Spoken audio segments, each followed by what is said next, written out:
Yo, what's up guys, it's Tbag, and today I have another details video for you guys. The last couple of details videos did really well and a lot of you wanted to see another one, so here we are. Today we're gonna take a look at another 6 awesome details in Battlefield 1. But before we get into the video, I quickly want to say thank you again for 5,000 subscribers. You guys are absolutely awesome. I already thanked you guys over on Twitter, but most of you are not following me yet. So if you don't follow me yet on Twitter, be sure to do so. Link is in the comments and in the description below. Anyway, let's talk about the first detail of the video. As you know, CTE has rolled out on console a couple of days ago, and with that came the Russian DLC maps. Now those maps are obviously snow maps, and I wanted to test if you actually leave footprints behind in the snow. Not gonna lie, I would be actually pissed off if DICE missed this detail. I mean, it's a freaking snow map, but sure enough, I tested it and it's there. It's nothing major, but it's something that should be there regardless. Now, as you can see, after a couple of seconds, they disappear, and they actually did a great job on this. It looks cool, it looks realistic, very subtle. I'm just glad it's there. Very nice job, DICE. Now for the second detail, we're gonna stay on the CTE, because detail number 2 is about the new light machine gun, the Parabellum MG1417. DICE really put in a lot of effort into the aesthetics of this gun, and I'm gonna show you in this clip what I mean. As you can see, the Parabellum MG1417 is belt fed, and as you shoot, the belt is coming out of the other side of the gun. And the first thing I noticed is that the belt obviously gets longer the more bullets you fire. Now that's pretty cool on its own, but if you look closely, the belt is actually responding, if you will, to the gravity. For example, if I look up into the sky, the belt is coming more towards the screen, and if I look down, the belt is going away from the screen. I think that's really cool. It actually behaves as it should be in real life. Now if that wasn't enough, DICE actually gave this gun multiple reload animations depending on how many rounds you fired. If I shoot a couple of rounds, or if I'm completely emptying the mag, you just take it out and reload in another one. But if you fired a certain amount of bullets, you actually roll the mag out until you can take it out and reload another one. But the cool thing is, if you look at the bottom right, the more bullets you fire, the longer the animation is. After a certain amount, I have to roll the mag 2 times, and if I almost completely emptying the mag, I have to roll 3 times. This is what you call an amazing eye for detail. I thought this was really cool, wanted to share it with you guys. For detail number 3, we go back to one of the night maps, Nival Nights. If you go all the way up to the northeast of the map, you can see soldiers running in the distance. I believe these are French soldiers coming up to support the troops. Correct me if I'm wrong in the comment section below. You cannot shoot them, although some of them, as you can see by the clip on the screen right now, take a hit and fall to the ground. At least it looks like that, and after a while they shrink and go away. And although you have to look very hard to find this detail, once you see it, you have to take a moment and appreciate how cool it looks. For detail number 4, we stay on Nival Nights.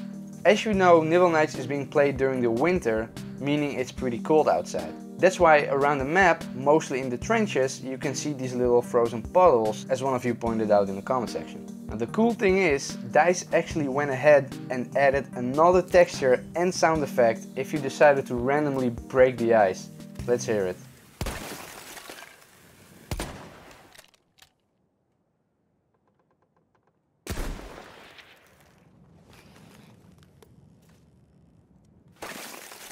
As you can see, I did this a couple of times, and I know this is such a minor detail, but it just surprises me that they actually took the time to add this in the game. They didn't have to. If they didn't, nobody would notice it. The 5th detail is another reload animation for one of the guns, and more specifically, it's on the Repetier Pistola M1912. I hope I said it correctly. If you shoot all 8 rounds from this pistol, you'll notice that you reload it from the top, unlike the M1911 for example, where you load in a mag into the pistol grip. Now the cool thing about this pistol is that when you reload it without shooting all 8 rounds, you eject the remaining bullets that are still loaded in the pistol. But the detail I'm talking about is the fact that you eject the actual number of bullets that are still in the pistol. For example, on the screen right now, I fired 1 bullet, so there are 7 remaining in the pistol. So if I reload, I eject 7 bullets out of the gun. If I shoot 7 rounds and reload, I eject 1 bullet out of the gun, because that is how many bullets are remaining.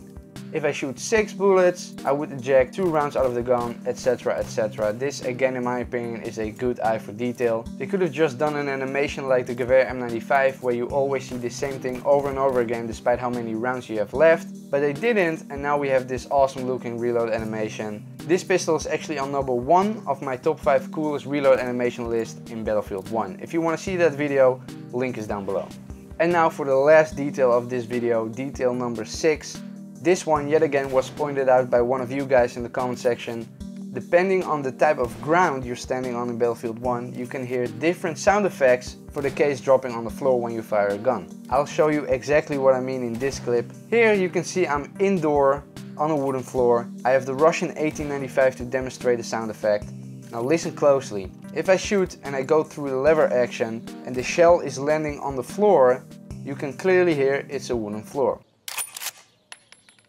Now let's try that again and listen carefully. The case is dropped and you can hear it's a wooden floor we're standing on. But now if we go outside and stand in the water, and we do this all over again, you can hear the shell landing not on the floor, but actually in the water. So listen carefully.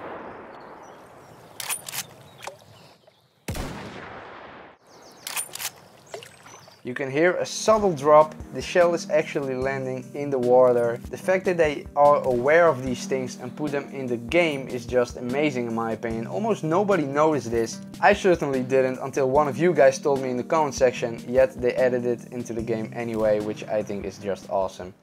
Anyway guys, that pretty much wraps it up for this detail video. I put a lot of effort into this, so if you enjoyed it, be sure to hit that like button and subscribe if you haven't already. Thanks again for the amazing support on my channel lately, you guys are the best. And with that being said, thanks for watching and I'll see you guys next time.